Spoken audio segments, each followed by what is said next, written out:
Hi, I think we're live. There, I think we're live now. Hello, everybody. Happy Pride. We wanted to share our coming out story with you guys today, just to honor Pride being the last day of Pride Month for 2021. And so I'd like to introduce everyone here to my beautiful wife, Cindy.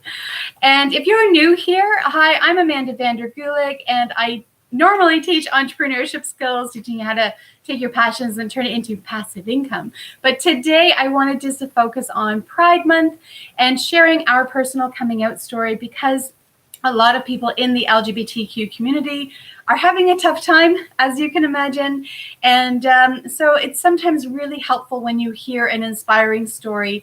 You know, we had a rough time during our teenage years, and we actually had a rough time just a couple of years ago as well. But we've finally gotten to the stage where things are better. So I'm really excited to share that with you. And we're going to take your questions live today. So feel free to ask your questions in the chat, and we'll take a look at that, and then we will answer them for you. So let's just start by how we got to know each other. Well, you mentioned inspiring. I don't know if it's inspiring, but it might prove that it's not always easy, but it sometimes gets better. Mm-hmm. Yeah, exactly. We didn't have a horrible time, but we also didn't have a great time. So I know there are a lot of people in the community who live in places in the world where it is literally unsafe to let anyone know. Like, you simply would never come out, because it's just literally your life would be at risk. We are very blessed to live in a country where we are allowed to be open. Now, that was part of our story, is as teenagers, even though technically I suppose we were allowed to be open and coming out, society-wise, it really wasn't something that people were very open about. Right. So we actually met. We met in grade 9. Actually, we met like in junior high school. We had this photo of the two of us standing next to each other for this swim meet or swim team thing that we did, holding this pool floaty together. We didn't even know each other. We didn't even speak to each other. It wasn't until literally like 30, 40 years later that we looked at the picture and went, hey, we were standing right beside each other in junior high school. So like grade 7 or 8. So that was pretty cool. But we met in grade 9, but we didn't really become a connected relationship until grade 10 and under radar, clearly. or so we thought. Or so we thought. Oh my gosh. So I actually met Cindy's best friend in our science class in grade 9, and she was really sweet, and we just hit it off. So she invited me to join them for lunch. And I remember the day that I got to meet your group of friends.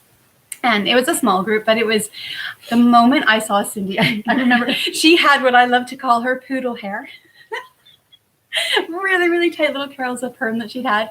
And she was sitting on the stairway up to the lockers. And I remember her sitting there with, I think you had in the dungeon. Sitting there. And I just remember my heart literally stopping when I saw her. I'd never felt anything like that before in my entire life.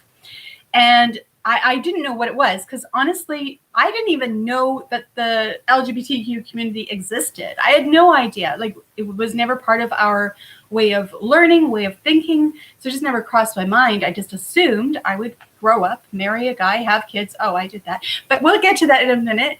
And that's just how my life would be. But when I saw you, my heart just leapt, and I was like, oh my gosh, I really need to be this person's friend. Because again, I wasn't really thinking beyond that at that moment.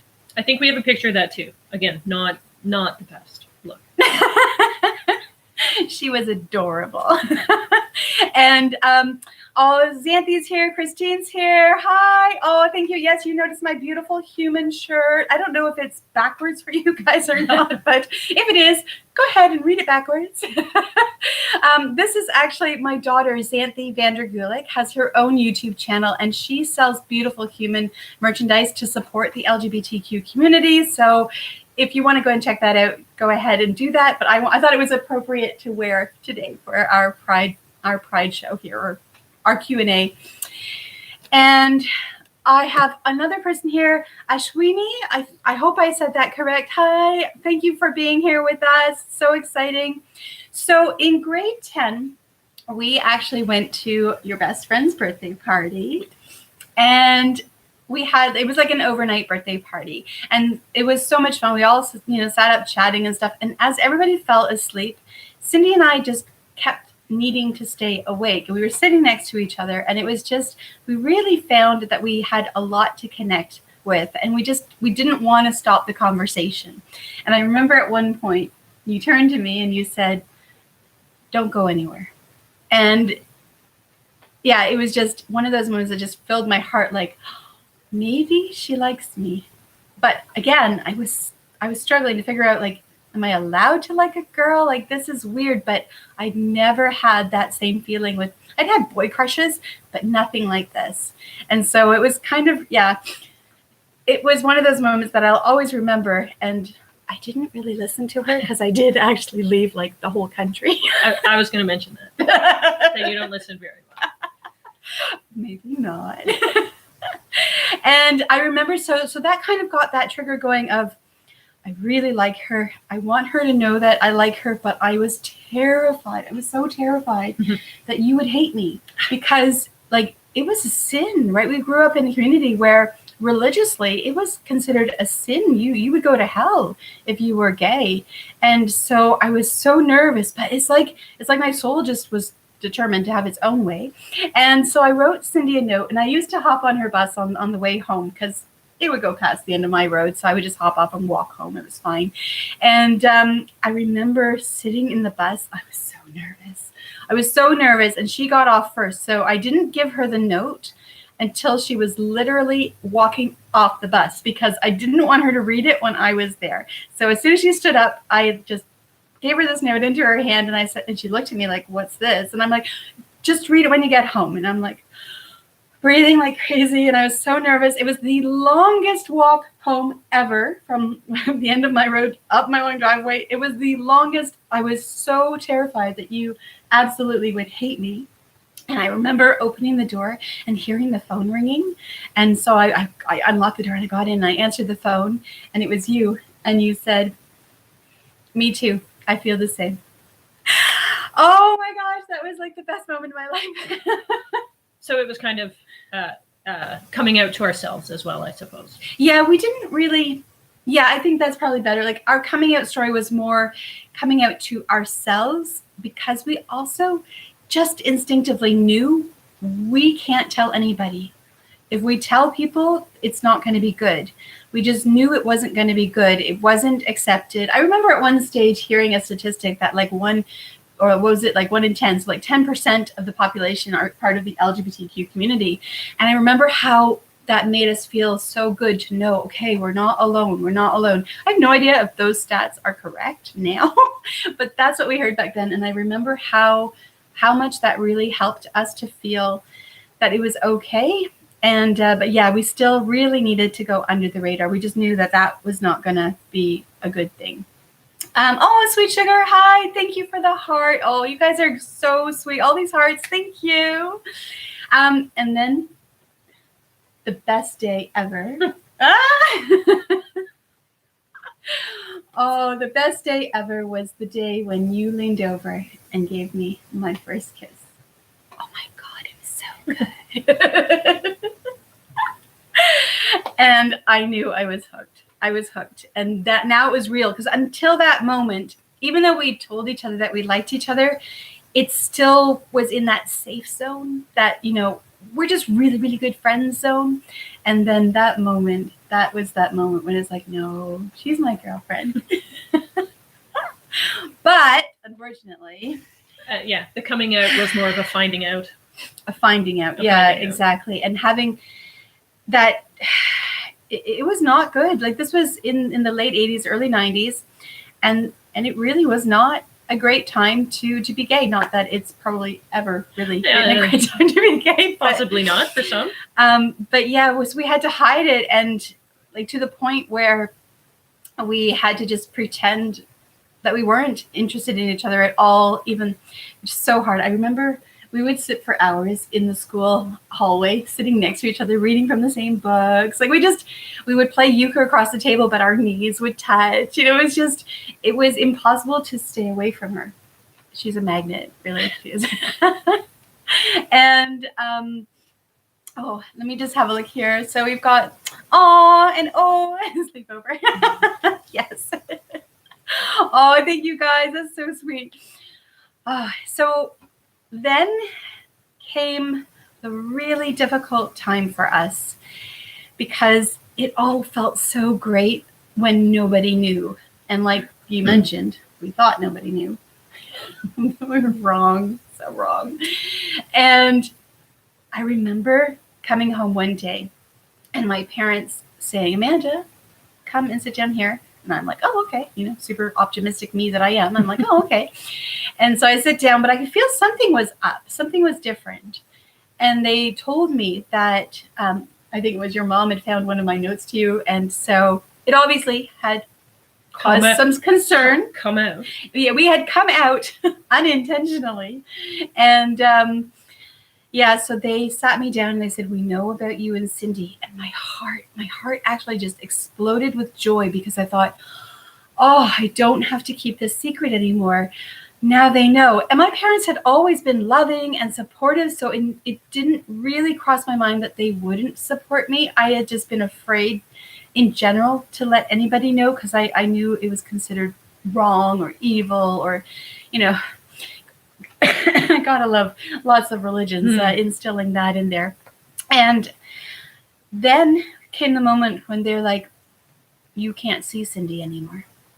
And I was like, I was shocked. I was hurt. I mean, like how could you not support me? Like, this is who I am. And I'd never had that experience with them before, ever.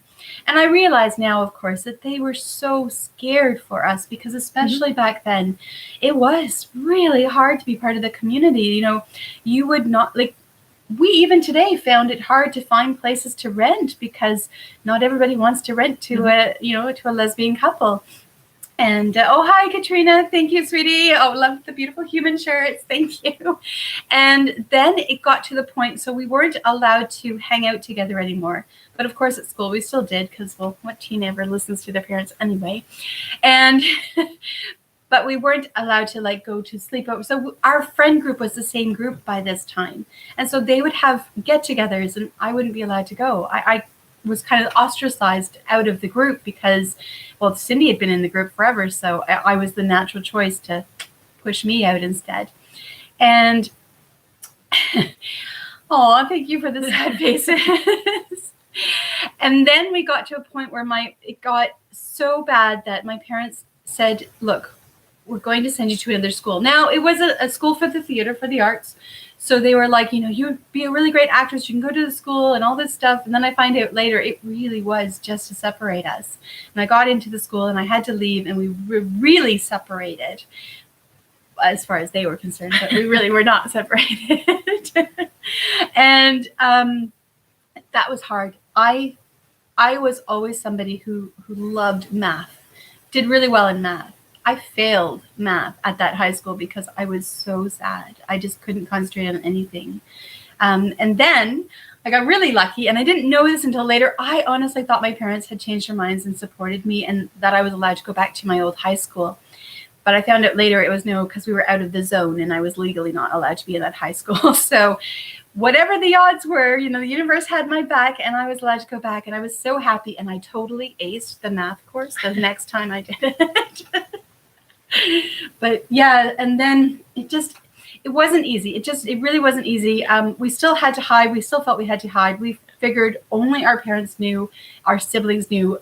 I heard a lot about how by being gay, I was hurting my sister. Talked to her years later and she's like, I didn't care. Just great. And again, we couldn't celebrate prom together. No, so we had different dates to prom, but we still spent as much time together. And that was heartbreaking too, because there were these lovely guys who liked our company and wanted to date us, and we weren't available. But they didn't know that because we couldn't tell them. And it was really hard because we really liked them. We wanted to hang out with them too. So it was really hard. And my heart still goes out. Like, I never wish for anybody to be forced in a situation where you have to not be true to yourself. Mm-hmm. It got so bad that I personally couldn't handle it. At that stage, like, Cindy is amazing now with coming out. But at that stage, like, you were nowhere near. No, you were nowhere near. And we hear from friends that we went to school with now who said they always knew and they're happy for us now. But I think if we were able to go back and tell them anything, it might have been nice to hear that then, because we needed the help. Clearly. We were both very shy. I realize I'm quite outgoing, but I was still very low self-esteem. We both dealt with a lot of low self-esteem. So, and then being such a different person to other people, it was really hard. And I actually didn't listen to her when she said, always stay. And I left the country. I couldn't handle it so much anymore that I left the country because I couldn't not be allowed to be me. I was ready to come out. I was ready to be me. And Cindy wasn't at that stage yet, which is totally fair. But I couldn't hold back anymore. I couldn't not be me.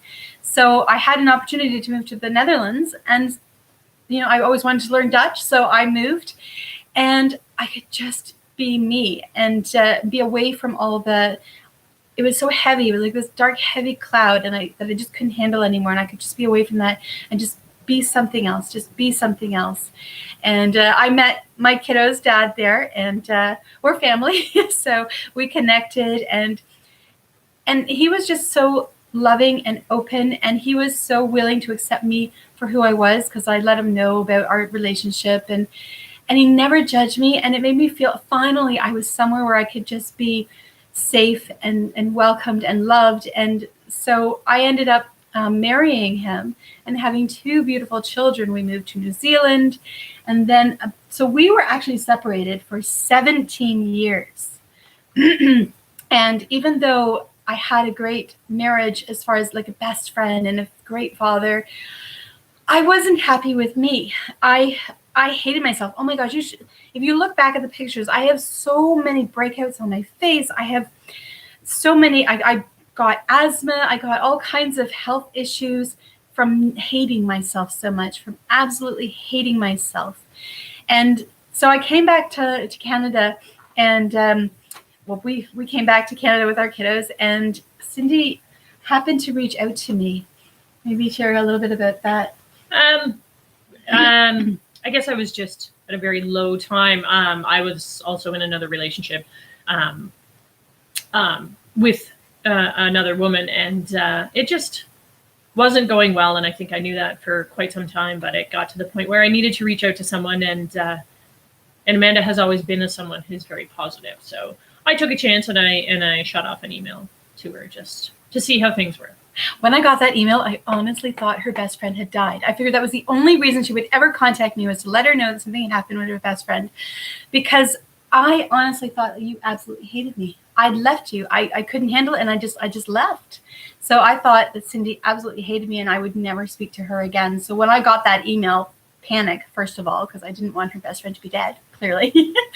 And then I opened it up, and the relief when I saw her, it was such a simple email. It was so friendly and like, hey, how are you doing? I don't actually remember it very well, but I remember my heart just like honestly, even when I would visit Canada and we'd drive past your parents' place, my heart would always, and in my head, I would always be like, I love you, Cindy. I love you, Cindy.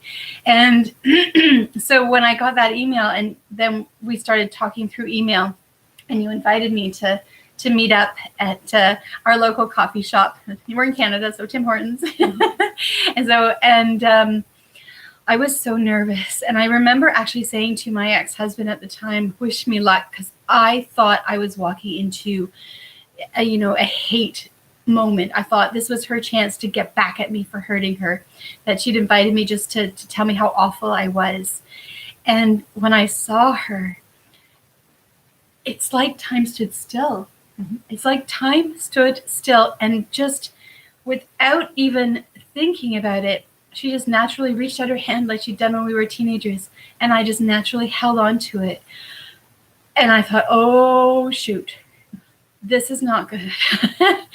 The feelings had never gone away. I had just been suppressing them, and you'd been suppressing them as well, because you didn't think that you still had feelings for me either.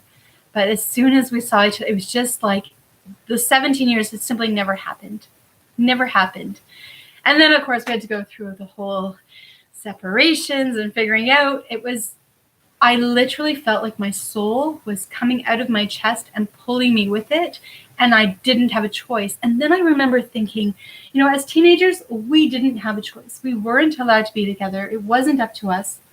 But now we were adults.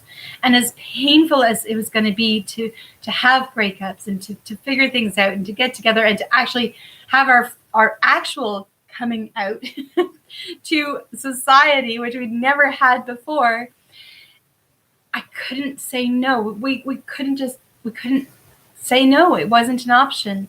And it was hard. It was hard, breaking the heart of the person that I'd married and had children with, and who'd always been wonderful. So it was hard.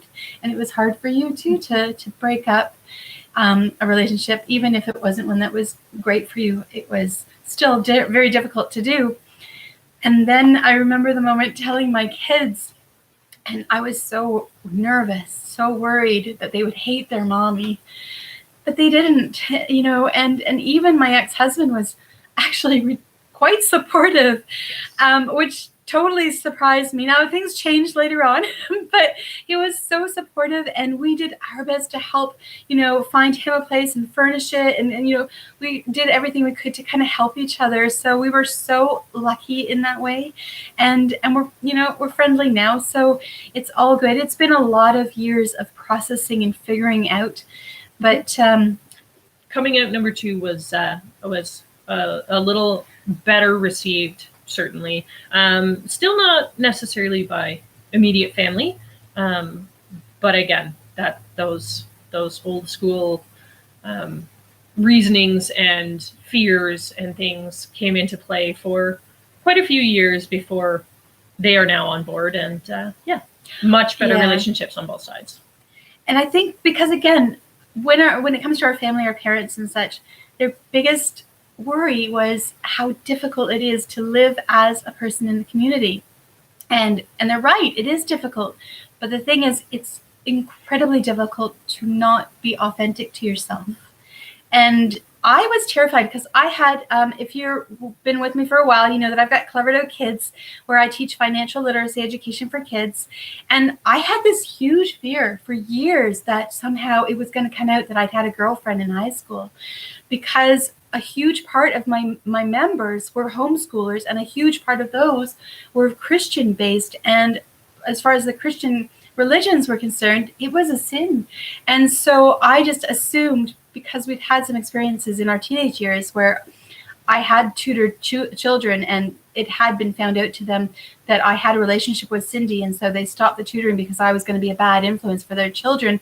And I took that internally to think I can't help kids because I'm gay. And that really killed a big part of my soul, because all I ever wanted to do was empower kids and empower people, having been bullied and such.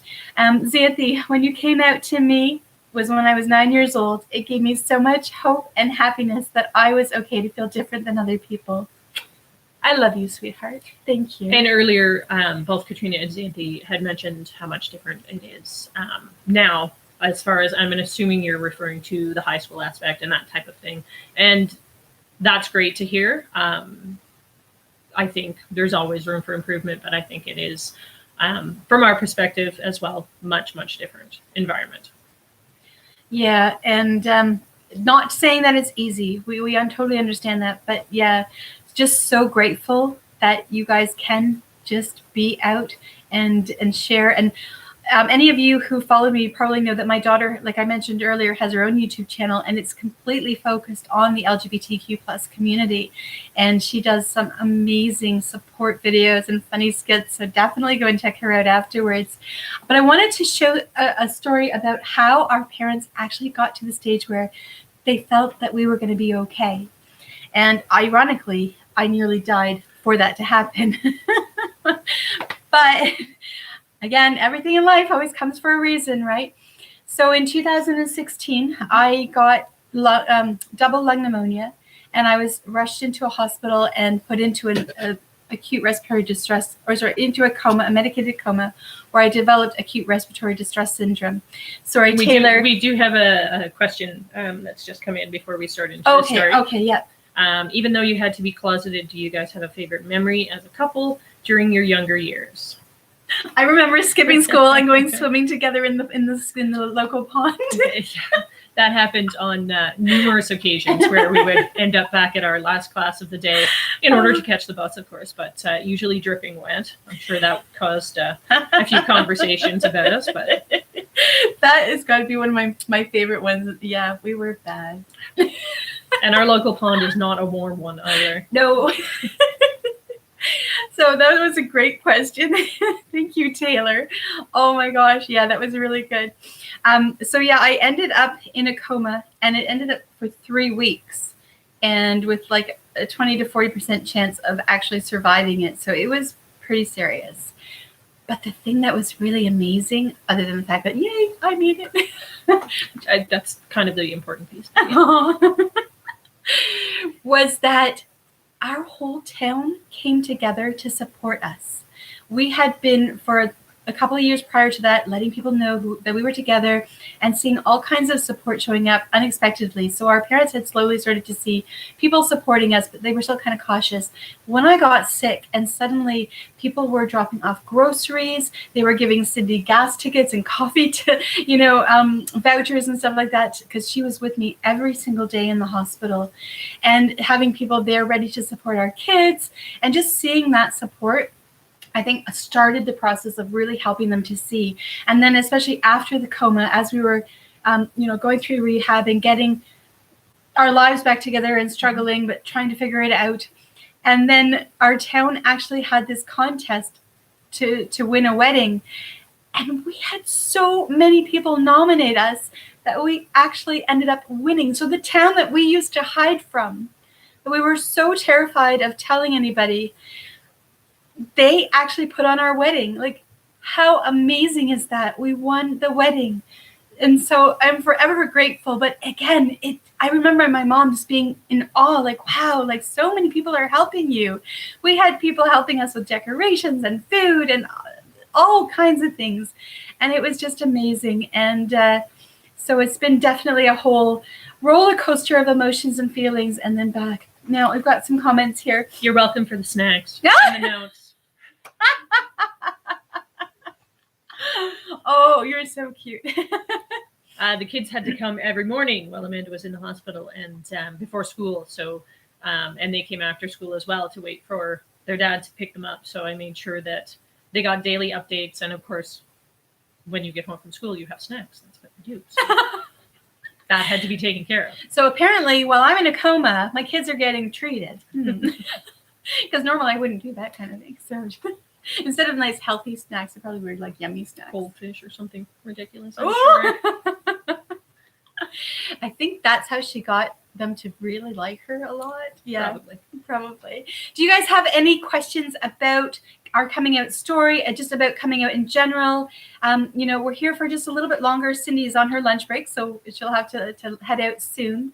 Thank you so much for hearing our story. And if you have come to this and it's the replay, it's not live anymore, leave your comments below, because we will both go in and check them, and I will be answering back and leaving a comment. Mm-hmm. And we just really appreciate your support with everything.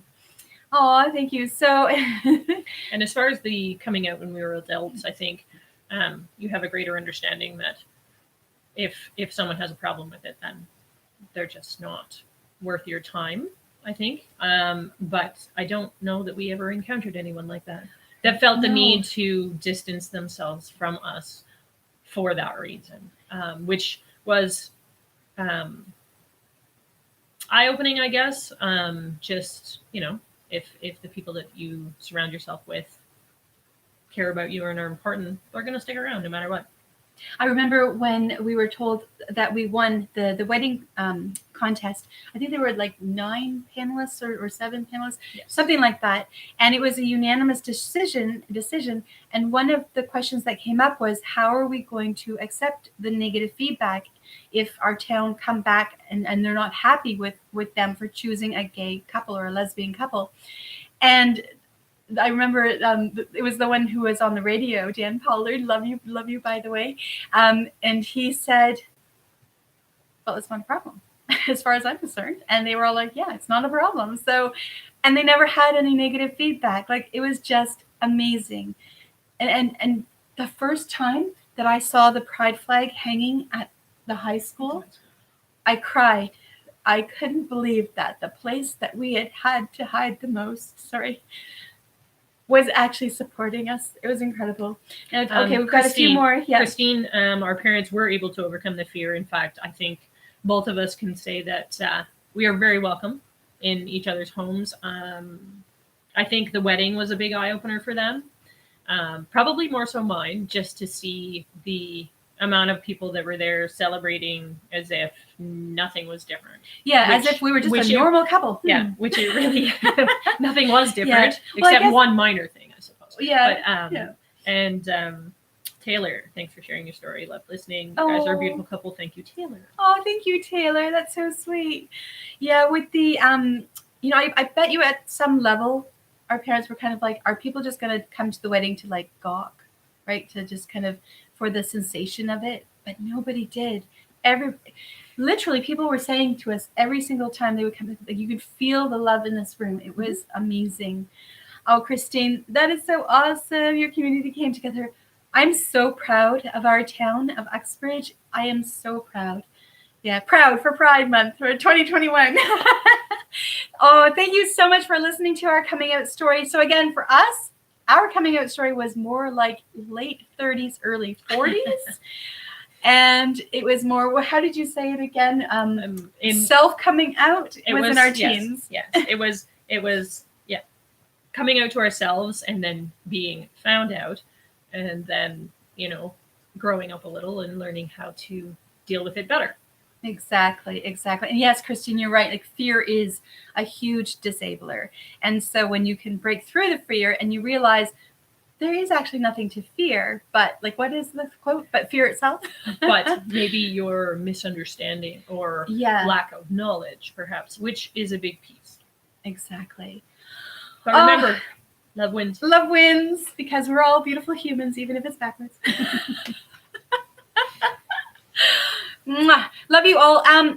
Before you head off, do leave us a comment in the comments below. As soon as the live stream ends, you'll probably have to refresh the page and then the comments should come up and you can leave a comment there. Really appreciate that. If you know somebody in the LGBTQ plus community who could really use some support, or you just want to promote Pride to help support kind of anonymously, please share this video with your friends and with your family. Hopefully our story can help make things more normal and more accepting for others. We really appreciate that. And if you like my beautiful human shirt, Sandy's got a whole bunch of different ones. I actually had fun crafting this one. I'll leave a link to her website down below.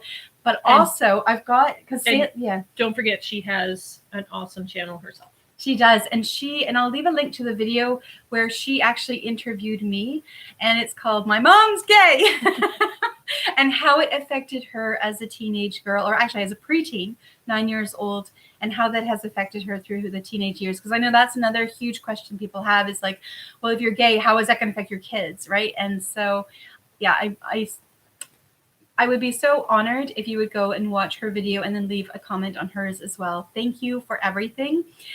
And okay, you beautiful humans, I hope you all have a beautiful day. Mwah, love you. And then you can watch Santhya's video over, I don't know, somewhere here on the page. One of our faces is going to get cut out once I Probably mine. Probably mine. We'll see you soon. Bye.